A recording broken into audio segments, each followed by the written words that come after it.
दोस्तों, फ़िरौन और हज़रत मूसा अलैहिस्सलाम का किस्सा तो आपने भी ज़रूर सुना होगा। फ़िरौन वो बादशाह था जो अपने आप को खुदा कहलवाता था और खुदाई का दावा भी करता था।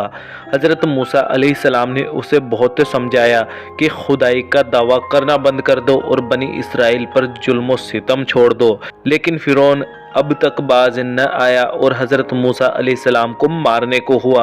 तब अल्लाह तबारक व तआला की तरफ से फरमान जारी हुआ कि बनी इसराइल को ले जाकर यहाँ से दूर चले जाओ, मिस्र छोड़ दो। हज़रत मूसा अलैहिस्सलाम बनी इसराइल को लेकर रवाना हो गए। फ़िरौन ने आपका पीछा किया, लेकिन अल्लाह के हुक्म से समंदर पर आपने अपना आसा मारा और रास्ता बन गया, वहाँ से आप निकल गए। लेकिन फ़िरौन नहीं निकल सका। जिस रास्ते से वो गुजरा वो पूरा पानी से वापस भर गया। फ़िरौन और उसका लश्कर गर्क हो गया। अब वीडियो का दूसरा पार्ट यहाँ से शुरू होता है।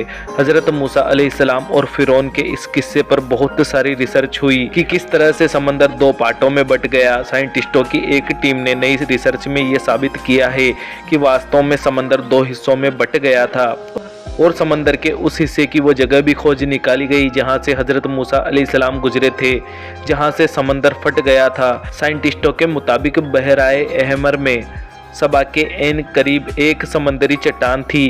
वहां से साइंटिस्टों ने हवा की रफ्तार और तूफान के दबाव का मुआयना किया जो उस चट्टान को ऊंचा करने के लिए ज़रूरी थी। तो साबित हुआ कि समंदर की हवा की स्पीड 30 मीटर पर सेकंड रही होगी, जिसने इस समंदर को पछाड़ दिया होगा और चट्टान जाहिर हो गई होगी।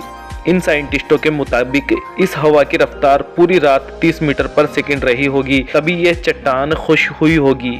इसके मुताबिक उस वक्त फ़िरौन के लश्कर की तादाद 6 लाख थी। 7 किलोमीटर लंबी इस चट्टान को पार करने में 4 घंटे का वक्त लगना था, जबकि पानी ने आधे घंटे में वापस आ जाना था। इस पूरी रिसर्च में साइंटिस्टों ने कहा कि हम जानते हैं कि खुदा फिजिक्स के नियमों के तहत इस दुनिया पर हुकूमत कर रहा है। साइंटिस्टों ने साबित किया है कि समंदर की हवाएं इतनी ताकत रखती है कि समंदर के किसी भी हिस्से को चंद मिनटों में खुश्क कर सकती हैं, सुखा सकती हैं।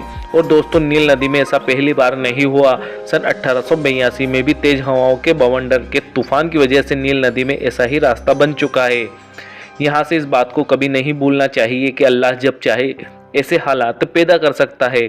और इस बात को याद रखा जाए कि पानी का सिकुड़ना और लश्कर के आने के बाद पानी का वापस से आ जाना ये एक मौजज़ा है, ये साइंस नहीं है।